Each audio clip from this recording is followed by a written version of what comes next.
Богино өгүүлгийн төөрийг бичсэн Монгол Улсын соёлын гавьяа зүтгэлтэн Монголын зохиолчдын эвлэгийн болон даш доржийн нацаг доржийн шагналт яруу найрагч Шагдрын дулмаа. Өгүүлгийг уншсан Туул Сэнди. Сэтгэлийн нүд. Тасалгаанд эргэн тойрон цэв цэмцгэр торшиг гялалцсан ширээнийхээ ард Эрдэнэжив хөгцөнхөр костюмтай сайхан үнэрт өрөндийн янжуур зууж англи хэл дээр гардаг нэгэн гадаадын сонин уншиж зарим газар нь улаан харандаагаар зурж суугаан дэлхийн сониноос хоцрохгүй хичээж явдаг дипломат хүний ердийн зан ажээ. Баруун гарынхаа ядам хуруунд дотор газрын ханз бичгтээ цул алтан бөгж зөөж цэнхэр туяад алтан хүрээтэй сүүжин шил зүгдгэн басгүй хэнцэр байдлыг илтгэн. Хаалга тогшин гялалцсан хар үстэй цав цагаан царайтай ёслолын маягийн хар костюмтай цагаан цамцан дээр өрөндийн нарийн зангаа зөөсөн 27-8 орчим насны залуу орж ирээд дарга нөгөө асуудлаа ярьчихлаа. Тэдний тал 12 сард л хүлээж авъя гэж байна гэлээ. Эрдэнэжив өвөл тоомсралсан янзтай за болж тэгээд л дээшээ танилцуулж явах бичгээ төлөвлөчхөөрөө гээд тамхиныхаа утааг алгуурхан үлээж цонх руу харахад нөгөө залуу за даргаа гэдэл гарч одлоо. Дахин хаалга тогшоход заа гэхээс залхуу нь хүрсэн ч юм шиг за гэж сунжруулан хэлээд хаалга руу харлаа. Бичиг хэргийн эрхлэгч бүсгүй орж ирээд даргаа танд хүүгээс тань загтал иржээ гэхэд тэр цочсон янзтай гинт хүүгээсий гэж нэг гайхснаа дипломат хүний төргөн гүйдэг ухаанаар барьцаалдахгүй хичээж царайгаа төв болгон тийм үү гээд инээмсэглсэн дүр үзүүлж баярлаа гэж хэлэхэд бүсгүй зүгээрээ гээд гарч явлаа. Эрдэнэжив загтлыг чичирхийлсэн гараар барин эн чинь надад юун хүү байдаг вүлээ. Арай тэндээс муусан хүүхнүүд тэтгэр нэхэж байгаа юм биш байгаа да гэсэн бодол толгойд нь эргэлдэж загтлын дугтуудаар бичсэн хаягийг харуул яах аргагүй өөрийнх нь хаяг нэр дурааж байлаа. Харин доод талд нь хүү Эрдэнэ ноёроос гэж бичсэн үсэг тодоос тод харагдана. Эрдэнэ ноёраа эн чинь нөгөө гэрэл туяагийн хүү байх нь. Үгүй өдөө олон жил таг чиг байснаа яагаад ингэж захиа бичих болов? За юу л бичв гэж гэрэл туяач дээ. Нэг л хормоогоо чирсэн өөдгөл амтан байсан да. Үгүй бас хаяа нэг сонины булан дээр нэр нь явж л байдгийн. Тэрний сэтгүүлч болох гэж ч юу ахвдээ зайлвал. Харин миний буянгаар л хэдэн жил гадаадд суусан байх та. Тэгээд тэр өөрийнхөө чадлыг мэдээд миний хойноос нэг ихнийх л дагал бололгүй тэгсхийгээд л салж 2 хүүхэдтэйгээ хоцорсон да. Харин хүмүүсийн ярих нь тэр 2 хүүхдийг нь надтай усны дусал шиг адилхан гэлцдэг гэсэн. За адилхан ч вэ, ондооч вэ, одоо надад ямар хамаа байх вүлээ гэж дотроо зэвүүрхэн бодоод загтлыг задлан уншвал сайн байна уу аваа. Өршөөлгүй хорвоогийн хатуу гарт өртөгдөн өчигдөр шөнө хайр дэжээсээ хагцлаа. Одоо бид хоёрт ганцхан таал үлдэж хизээч аавын хайраа ивээгүйж хизээдэл аав хിവэр байх төрсөн ганц эцэг минь таал шүү дээ. Гунгийн манан харанхуйлан уйтгарын хар үл зүрх батсан энэ л өдөр хорвоод ганцхан санаж сарвааж явах ээжээсээ хагцаад 30 хүрсэн эрхүүн атлаа би нулимсаа зүрхэндээ нууж чадалгүй асгартал уйлан энэхүү зурвсыг бичижсэн. Тэгтээ би ээжигээ оршуулахад таныг ирээч гэж гуйж байгаа юм шээ. Таныг ирэхгүй гэдгийг ч мэднэ. Харин бид хоёрыг өдөө олон жил хүн болгох гэж мө ээж минь яаж зовж байсныг, бид хоёр таныг санаж яаж битгэртлээ шаналж өдий хүрснийг энэ л өдөр би бичмээр санагдлаа. Та бараг санахгүй байгаа үсттэй. Намайг тавтай дүүг 2той байхад гэрээсээ явсан. Би тэр өдрийг юур мартдаггүй. Манайх гадаад орноос нүүж ирээд нэг их удаагүй байсан шиг бодогдох юм. Манад юм бүхэн л байсан. Надад сайхан тоглоом, гоё хувцасч байсан. Таныг ажилласаа ирэхэд би тосон гүйж очоод л тэврүүлдэг байсан. Таны өвөр дээр суугаад зөндөө олон юм асуугаад л. Ээж тэр үед их л сайхан хувцасладаг байсан. Дараа нь дүү маань бүр ховдог гэдгэн жигтэйхэн мөмөх өхөөдөл сүултээ инээдэг болсон. Явдагч болсон.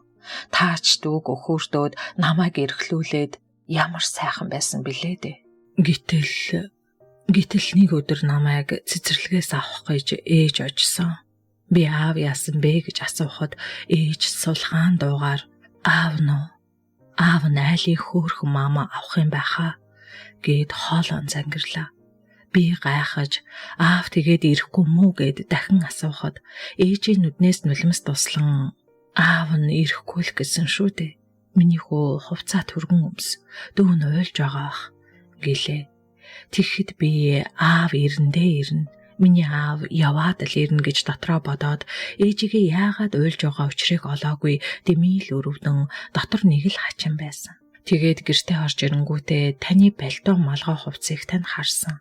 Аль нь ч алга байсан.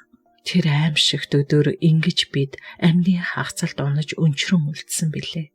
Ээж тэр дороо сайхан гэгчийн хоол хийгээд миний хөө хоолоо идье гуруулаа гэд ширээн дээр суусан боловч миний хоолоо дээр нэг юм тэгэлжгээд ердөө хоол идэж болохгүй байсан.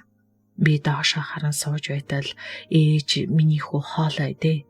Хоол идээ дуусгац чинь аав нь ирж ч магадгүй гэдэл бас цаашаа харан нулимсаа арчиж байсан. Гинт миний дотор хачин болж аав яагаад явсан? Та хөөс юм уу гэд орлоо. Ээж намайг аргадан яалаа гэжтэй аавыг нь ээж нь юу гэж хөөхөө. Аав нь биднийг голж байгаа байлгүй дээ. Орхиод л явчихыг бодоход миний хүү битгий уйл ээж нь байна, дүүн байна. Гуруулаа сайхан хоолоо идэ. Дараа нь тарга уун гэдэл аргадав. Үүнээс хойш би тэр хар өдрийг юур мартдаггүй. Таны явсан тэр шөнө би таныг зөөдлээд ер нь л дандаа зөөдөлдөг байсан да. Аавтайгаа онгоцсон суугаад явж байна. Аав намайг өндөр өргөөд жигсаж явнаа гэдэл сэрэхэд та байхгүй. Тэгээд л би орондоо уйлж хэвттэл ээж миний хүү босоорой цэцэрлэгээсээ хожтон шүү гэдэл дуудахаар нь уйлснаа мэдэгдэлгүй сэмхэн нүүр гараа угаачгаад хувцсан өмсдөгсөн. Хөөх юм уу ээж минь таныг мөн чиг сандаг байсан да.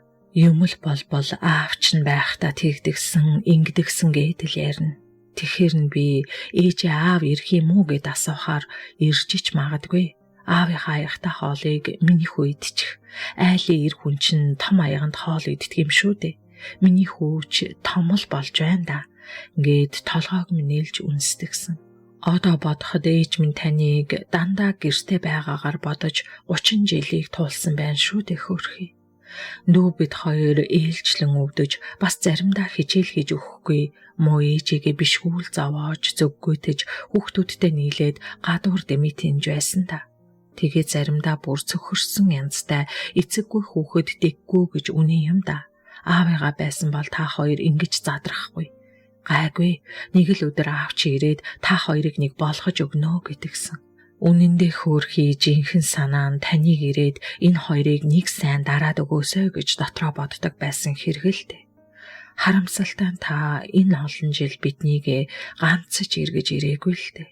Гэхдээ ээж маань ястай гадаа гарч ир болж гэрт орж им болно гэгчээр өдий олон жил хоёр хүний ажлыг нуруундаа үүрч сэтгүүлчийн яггүй ажил хийж ажил амьдралыг залгуулан зүтгэж биднийг хүний дайтай хүн болгох гэж үнэхээр л цэл залуу насаач мартаж жаргаж цэнгэх цагаач хасаж их л өрөвдөлтөй амьдарч байсан да. Харин их хүний жинхэнэ чанар гаргаж бид хоёрыг бусдын царай харуулаагүй дэ багтаж явсан байлгүй дэ хөөрхий. Янз бүрийн эрэгтэй хүн манайхаар орж ирдэг л байсан. Тэгэхэд ээж их дургүй. Ганц хоёрхон үг солиод л гаргана. Нэг өдөр 8 дугаар ангид байхад ээжийн найз долгоргой ирээд хоёул галтхон суугаад юм ярьж байсан. Тэгээд долгоргой чи нэг хантай болмоор юм да. Одоо хүүхдүүд чинь овоо том боллоо. Амьдралаа бодох хэрэгтэй штэ.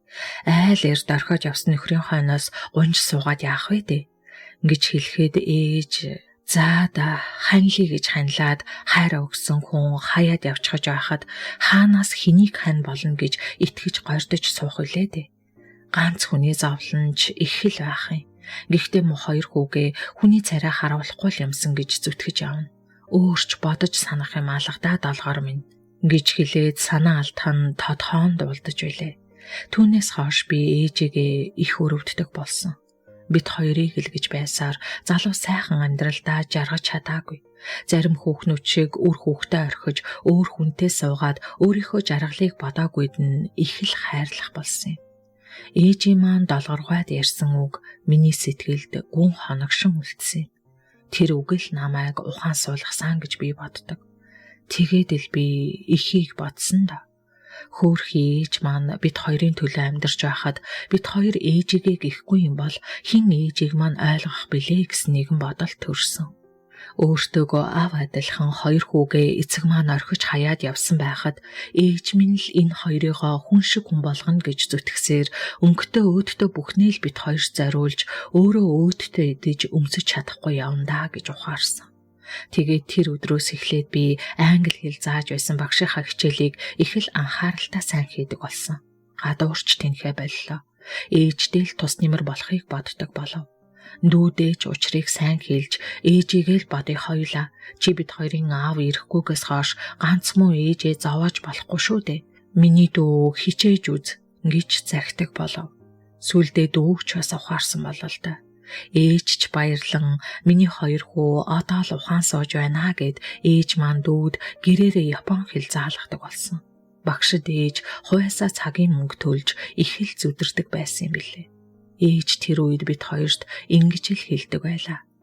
Миний хоёр хүү гадаад хэл сайн сурах хэрэгтэй. Ааваасаа дутуугүй боловсралтай, соёлтой, гадаад хэлтэй хүмүүс болох хэрэгтэй. Хожим том болоод хүний дараа орохгүй, хүнд гологдохгүй, өөрийгөө аваад явдаг эрдэнэтэй хүмүүс болчихвол аягтай юу да. Өөртөө ч хэрэгтэй, улс оронд ч тустай. Тийм болохоор ээж нь та хоёрт гэрийн багш олж гадаад хэл заалгаж байна шүү дээ. Сайн л сураарай. За юу гэдгсэн. Ээжийн минь чин хүсэл бит хоёрыг л нэг хүний дайдаа болгох юмсан гэсэн бодол байсан. Тэр хүсэл нь ч биелж би Ломносвын их сургуулийн англи хэлний анги төгслөө. Дүү маань ч гадаад хэлний дээд сургуулийн япон хэлний анги төгслөө.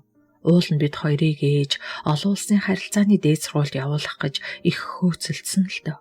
Гэтэл гэрт маань байдаггүй, паспортн дээр байдаг эцгийн гай гарч таны нэрээр авахтай болохоор дипломатын хүүхдийг олон улсын харилцааны сургуульд явуулахгүй гэсэн шийдвэрийн дагуу биднийг тэр сургуульд явуулсангүй. Ингэж байхгүй эцэг таны балаг нь бидэнд тусаж баггүй гай болж үлээ.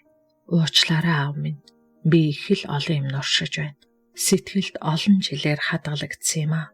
Энэ гунигт мөчтгөл танд бичиж зовлонгоосоо хугаслаж байгаа царай минь. Юм гэдэг хач юм билээ. Та намайг хойнсорж байхдаа юу бодож байсан гэж санана. Намайг 2 дугаар курст орох намаар ээж үдэн гаргахдаа цаад нэг аав шиг юм чин дээд курсэд очсон гинүлээ. Тэгээд ирэх биш хүний эцэг юм байна да. Чамайг эргэж очих байлгүй гэж үлээ. Тэр үгийг сонссноос хойш аав маань бас тэнд очих нь лав надтай уулзандаа гэд нэг л юр бусын баяр чэйжэнд хуралдаад л хизээ нэг намайг сураад ирдэг болдоо гэдэл хамт байдаг күү боюутандаа намайг сураад надтай адилхан нэг хүн хурч ирвэл чи байлгаж байгаарай. Манай аав юм шүү гэдэл захидаг байлаа. Тэгээд л өдөр бүрэл нөгөө аав ирэхгүй болов гэд уулзахсан гэж яарад л хүлээгээд байлаа. Тэгсэн чинь алга. Өдөр сар өнгөрсөөрөл өвлийн амралт боллоо. Та алга. Харин ээжээс маань онгоцны билетийн мөнгө ирлээ. Тэгээд л би нутаг явлаа. Ээж онгоцны буудал дээр тосонгуудаа л намайг үнсээд аав нь миний хүүдээр очсон уу гэж асуулаа. Би үгүй хинч очоогүй гэж уруу царайлан хэлтэл үгүй мөн хачин хүн шүү. Төө зайгүй төрсөн өрөндөө нэг эргэчхэд яадаг байна. Хангалуун сайхан амьдрал хүнийг бүр мөсөн ингэтэл мөсгүй болгодгийн байна шүү дээ. Ингээдэл их юм бодсон янзтай машиндаа суулаа. Өвлийн амралтч дууслаа. Би буцах боллоо. Ээж миний хүү хичээгээрээ их эрдэм сураарай гэж хэлээд баруун хазрыг минь үнслээ. Нүднийх нь өмнөөр нулимс зэлсэн харагдлаа. Би ч тэр үед ээжигээ их өрөвдлөө. Сүүлийн хагас жилд би бас л таныг яваад ирэх байх гэж гойрцсоор. Аав нэг ирээсэй гэж их хүлээсэн. Ирэхгүй болохоор тань сургуулийг чинь сураглаж байж нэг өдөр очлоо. Та тэр хавар үзэгдсэнгүй. Байрны тань гадуур баах урагш хоошоо холхиж байгаад л таны гараад ирнэ гэж бодхоос л сэтгэл тогтлно. Яагаад ч юм нэг л хачин хөөрсөн явдаг байлаа. Тэгтэл нэг орой очиод зогсож байсан чинь та гараад ирлээ. 2 өнгийн солонго татсан гялалтсан цэнхэр ногоон костюмтай, тайрамл үстэй дуграх цагаан царайтай, намхаа нуруутай хүүхэнтэй сувдалцсан явна. Би намайг харах болов уу гэдэл жаахан хөдөлж үзлээ. Ханиач ч үзлээ. Ер нь харсан шинжгүй хоёулаа их л баясгалантай дэрэгдүүр минь жишимчгүй өнгөрөөд явчихлаа. Гинт миний нүднээс өөрийн ирэхгүй нулимс бөмбөрч хоолоо зангирлаа. Гудамжаар явсан хүмүүсээс нүрээ буруулан гутарлын хар нулимсаа туслуулан буцсан да. Тэгээд аав маань намайг нэгэнтэл тоож үзэхгүй байгаа болохоор би ингэж яваад ч яах юм бэлээ гэж өөр өвдөн бодоод байрлуугаа гэлдэрчүүлээ. Тэгээд би үүгээр дахиад яасан ч ирэхгүй гэж бодсон боловч нэг л мэдхэд та бодогдож өдөөд аав юу хийж байгаа бол над руу нэг яваад ирэхгүй юм байх та гэсэн бодол сэтгэлээс минь салахгүй зовоож байсан. Хаяа оюутны хідэн төгрөгөө дуусчаад зөвхөн талхал идэж явахдаа за яах вэ? Ингэж л явах заяатай байж хайр газар аавтайгаа нэг хотод байгаа боловч намайг гээд ирэхгүйгээс хойш би хичнээн бодоод ч яах вэ гэж сэтгэл гэгэлзэн явсан өдөр олоо. Тэр бүхнийг та яаж мэдэх вэ? Мэдий гэж ч ямар хүсэх биш дээ. Зуны амралтаар ирээд байтал дүү маань хажуу айлын хүүхэдтэй муудалцаад түүнийг нэг зохиод авсан юм байж. Тэгээд гадаа бөөн шууган болохоор нь гараад очисон чинь албаны бололтой хижээл насны нэг хүн гарч ирээд л дүүг загнаж гарлаа. Муусан хулгаанууд, эцэггүй юмнууд ийм л байдгийн. Эцгэн гэж бас нэг инүүн шиг хулгайн харын байсан биз гэдэл төвчгнэж байна. Тэгээд л миний уур хурч үгүй манай аав хизээч хулгайн байгаагүй сайхан эрдэм чадaltaй дипломат хүн би гэж хашгирмаар санагдсан боловч сууцны хүмүүсээс зовоод дүүгээ аваад гэртээ орсон. Хэдийгээр та бидэнтэй хамт байлгүй олон жил болсон ч хүний үр болохоор надад эцгийгээ элдвэр хилүүлэх дургүй л байдгийн билээ. Ер нь бичээд байвал их л юм бэ дээ. Харин сүүлийн хэдэн жил ээжийн бие муудаж байн эмнэлэг твцээр байгаад эцэс даралтанд ихтэж зүрх нь муудсан байлаа. Ингээд л гинт муудчихсан. Харин ээж маань сайхан сэтгэлтэй хүн юм билээ. Бүхэл амьдралыг нь баллаж насан турш нь ганцаардуулан орхисон танд хар буруу сандаггүй байлаа. Өнгөрхийнхөө урд орой бит хоёрт нилээн юм загсан. Тэгээд хамгийн сүүлд нь ингэж хэлсэн. Миний хоёр хүү одоо сургуулаа төгсөөж айл гэр толгойлж хань бүлтэй сайхан айл болцоолоо. Ээжийнх нь би ойрдоо нэг л таарахын байх боллоо. Юмыг яаж мэдэх вэ? Орчлон орхих юм билүү дээ. Харин миний хоёр хүү ээжээсээ хойш аавыгаа л харж хандаж яваарай. Тэр хүн үр хүүхэд гэх юмгүй насны эцэст ядарч зовж магадгүй дээ. Сайн ч бай, муу ч бай, хүнд эцэг гэдэг ганцхан олдохоос хойш. Одоо та нар том болж ухаансуулаа. Аавыгаа л харж яваарай. Ээж нь ч яах вэ? Хоёр хүүгийнхээ гар дээр сайхан л өргүүлж байна. Гээд ганц тусал нулимс зовхонд нь тунж үлээ. Тэр ганц тусал бол 30 жил таныг бодож зүрхэндээ хадгалж явсан сүүлчийн нулимс байлаа. Тэгтээ гарч цаагүй үнэн нулимс. Хуурамч бүхнийг ялалсан ганц тусал байсан. Үнэн дээр ээж минь энэ хорвоод их хүн болсных үүргээ биелүүлсэн өрлөг их. Завсан ч зовоогүй юм шиг явж бит хоёрыгоо хүн болгосон ачтан. Жинхэнэ хүний дээд хүн байсныг та яаж мэдэх вэ? Бид иймэрхүү л байж хорвоогийн 30 жилийг туулсан. Харин энэ зурвсыг бичихдээ би танаас ямар нэгэн туслалцаа гуйж байгаа юм шээ. Илэг бүтэн сайхан айл байсан. Эцэг таныг санаж олон жил битгэртлээ бодож явснаа. Хөөхий ээжийнхээ хүнлэг сайхан сэтгэлийг танд эхний болон эцсийн удаа хэлье гэж үүнийг бичлээ. Танд гологдож хоцорсон хоёр хүү Эрдэнэбаяр, Эрдэнэжаргал нар чинь гэсэн тэгш сайхан бичгтэй загтлыг Эрдэнэжөө уншиж дуусмагцаа уртаар санаа алдан хөөхий хүний богинохон амьдралаа гэж өөрийн ирэхгүй амандаа өглөн зүрхээр нь хатгаж нүдэн харан хуйлав. Хэсэг зуур нүдэ аниж хоёр гараараа тухайд арч сууснаа ширэн дээрх шилээ авч зүүгээд өрөөнөөсөө гарлаа. Гудамжны салхи залглан баруун тийш гэлтрэн газар шагааж явах зуур хоёр хүүгийнх нь их анхных нь хань гэрэлтвягийн царай бодогдов. Салхаар гэрээс гарахт нь дүрлэлцэн хар нүдэндээ дүүрэн нулимстай ихэр татан уйлж өөртөө хүн өөртөө холбоотой байдгаа гэж хүмүүс ярьдаг юм билээ. Намайг боддгоо маа гэхэд хоёр хүүгээ боддог байгаа да Ингээд үлдсэн нь нүдэнд харагдах шиг болж дараа нь утсаар хүүхэд халуураад байна. Чи нэг ирэхгүй юу гэж учирлан хэлж байсан нь сонсогдох шиг болж бас хүүчин чамайг санаад ах юм.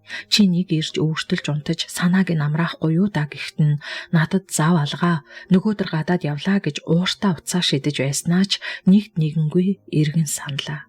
Гэрэлт яаж хөөрхий ястай л энэ хоёр хүүхдийн төлөө бүхэл амьдралаа зориулсан та. Түүнийг би өдий зэрэгтэй явах юм гэж бодоагүй. Үнэхээр л хүн шиг хүн байсан юм байна. Сэтгэлийн тэнхээ гэдэг л энэ байх. Тэр үед би түүний сэтгэлийн гэрэл гэгийг харах нь битгий хэл Баярмаагийн дугуй царай дуран хар нүдийг л шохоорхож авсан хэрэг. Их л сайхан хүүхээ олж авлаа гэж бодож Баярмаагийн хойноос зүтгэсэндээ. Үр хүүхэд ч гарахгүй мөнгөний дан шүглсэн амтан гэж би яаж мэдэх вүлээд. Ганцхан олдох насандаа гайгүй сайхан амьдарч идэмар дутхгүй хинээс ч царай алдахгүй явъя гэж бодсноос биш. Өдийн насан дээрээ өвчний үүр шунлын хорхоо тэврээд сууж байх юм гэж зүудлээчгүй лээ. Үнэн дээр надаас үрийн заяа гэдэг гомдсон байлгүй дээ. Сайхан хоёр хүүгээ бүлтийтэл орхиод салаад явсан хүнд жаргал ирэх гэж байдгүй юм байна. Гих зэргээр элдвийн бодон явсаар нэг мэдхнээ байрнаасаа өнгөрөөд явчихсан байжээ. Цахилгаан шатаар 9 давхарт гараад хаалгаа нээж ороход битүү хевсэн дэвсгэр хөлийн улнаас нь бамбалцсан гэлцэл болсон тоглог сайхан өрөө нь хов хоосон хүйтэн хонгил мэт санагдан байв. Халуун савнд байсан уснаас аяганд хийж байхуу цайны ханд тусаагаад уух гэсэн боловч хоолоогоор нэг л давсангүй. Диван дээрээ өөдөө харж хэвтээд элдвийг эргэцүүлэн бодлоо. 30 жил болоход би юу хийж авсан хүн бэ? Баярмаагийн 60 мянган төгрөгийг л 100 мянга болох гэж зүтгэж явснаас биш хоёр хүүгийнхээ талаар даанч ухаарч бодоогүй тэнх толгой.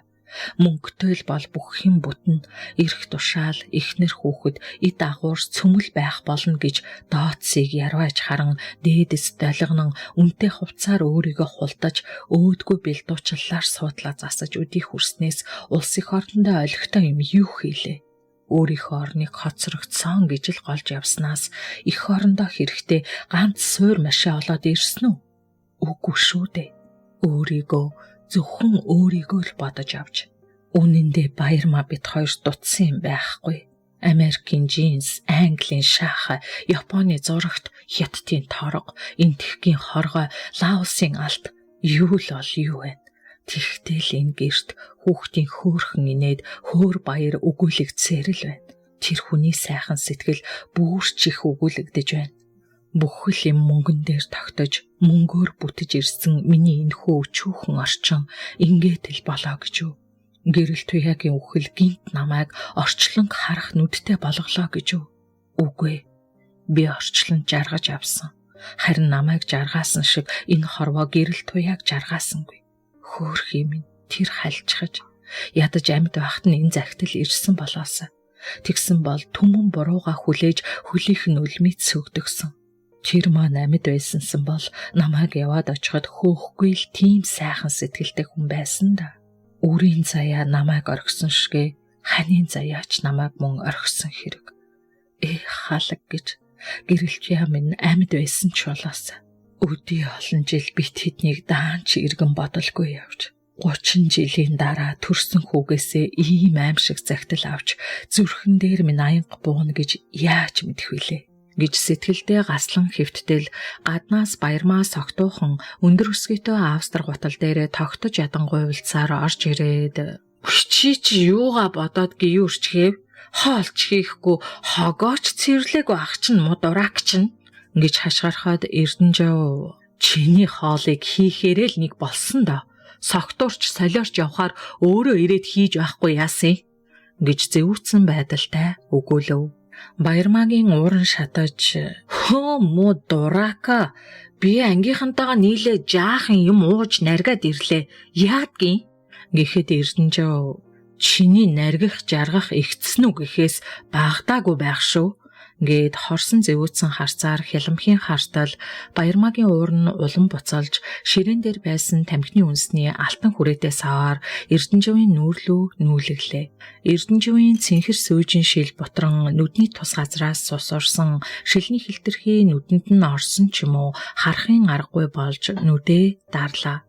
Утас дуурхаад Эрдэнэжив нэг гараараа нүдээ дарсаар очиж авбал Эрдэнэжив тийм ээ. Би гэрэлтяагийн найз байна. Сарн цэцэг дуулсан бидтэй. Нөгөө муу гэрэлтяа маань өчигдөр өнгөрч гисэн. Тэгээд ясыг бодож хоёр хүүгээ чи их юм байна да. Чамд дуулгая гэж ярьж байна. Чи очин үсттэй. Би очиж чадахгүй хаа. Миний нүд муу байгаа. Эмнэлэг твтгэхээс. Хөө, тийм үү. Тэртээ тэргүй сэтгэлийн нүдгүй хүнд ертөнцийг бүр харахгүй явсан ч дээр байлгүй дээ. Гээд харилцуурыг тавилаа. Тогтоодог арга. Таван буудлын тэндэх өндөр шургаахан хашаанд дотор талыг нь шавардаг хийсэн нэгэн байшинд Балжингийн танилуд цэрэнд орж нар иржээ. Балжин хоёр найзаа хоол архиар дайлж жаахан халамцуу ингэж ярьлаа.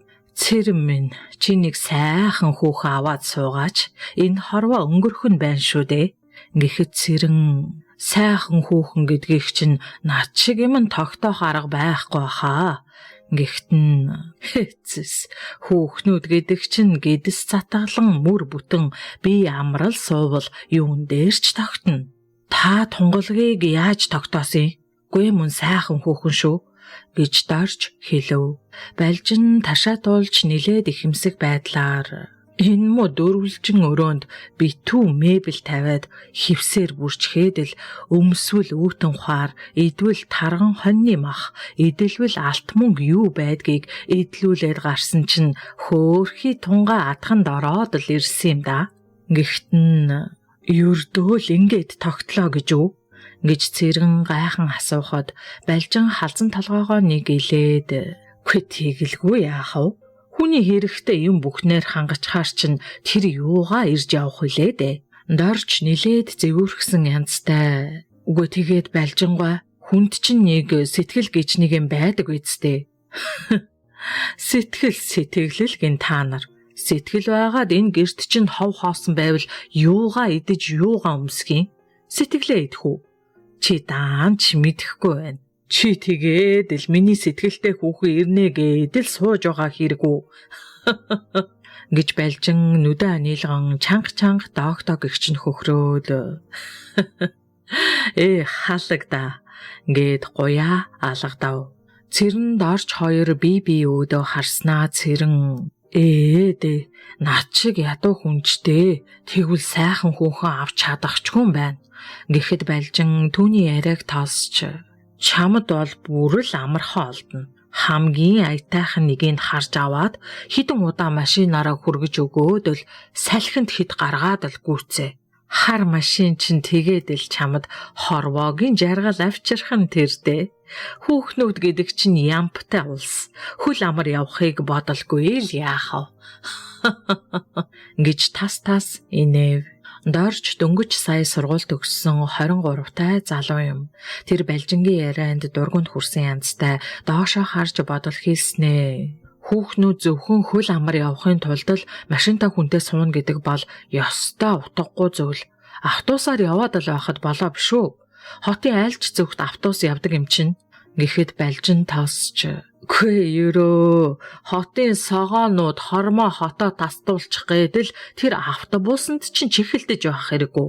Тэр дэмий ийм дэмий юм бүү яар. Ах чин чамаас хэдэн аймс илүү илээснээр мэдлгүй яах вэ? Хүн гэдэг чинь химжээтэй насандаа жаргахыг бодолгүй л яах вэ?"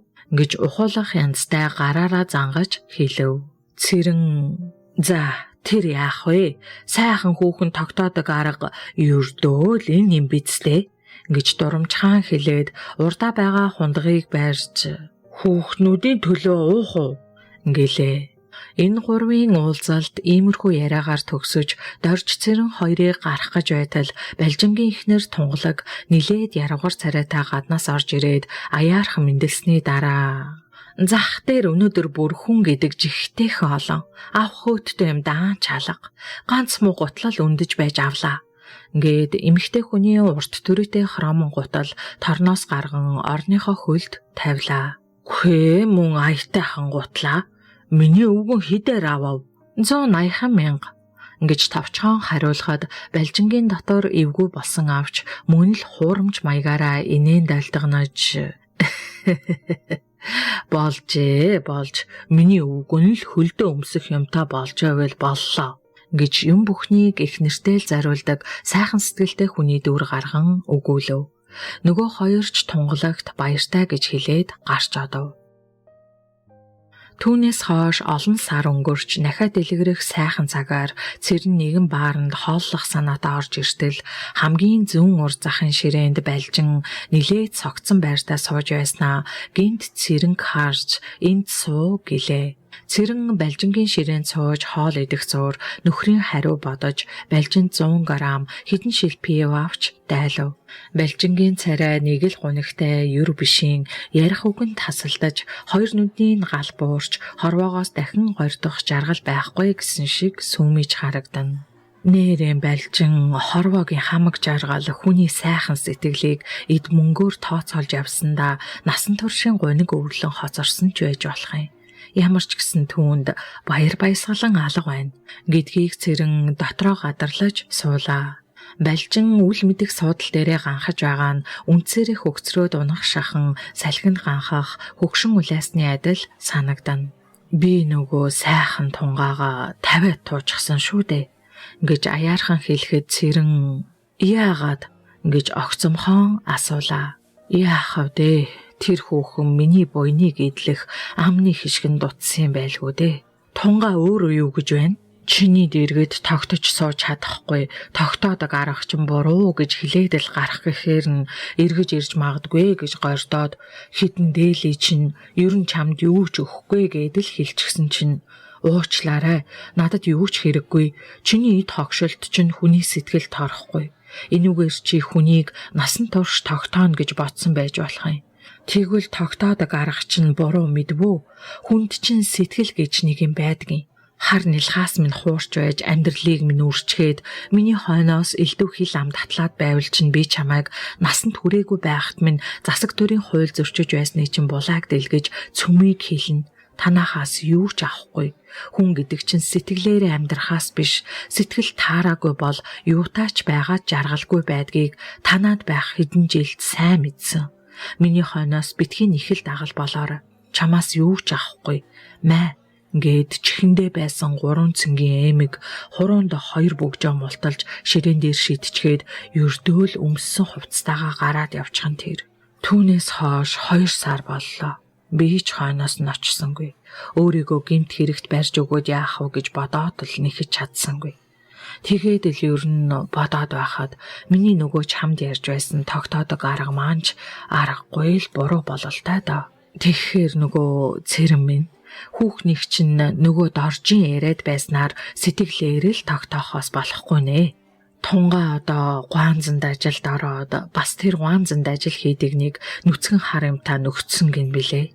Та хоёр чинь гэр бүлийн баталгаатай үсттэй гэж цэрэнг асуухад күүчиш юуных нь баталгаа байх вэ дээ. Анхандаа тэр насанд хүрээгүй байлаа.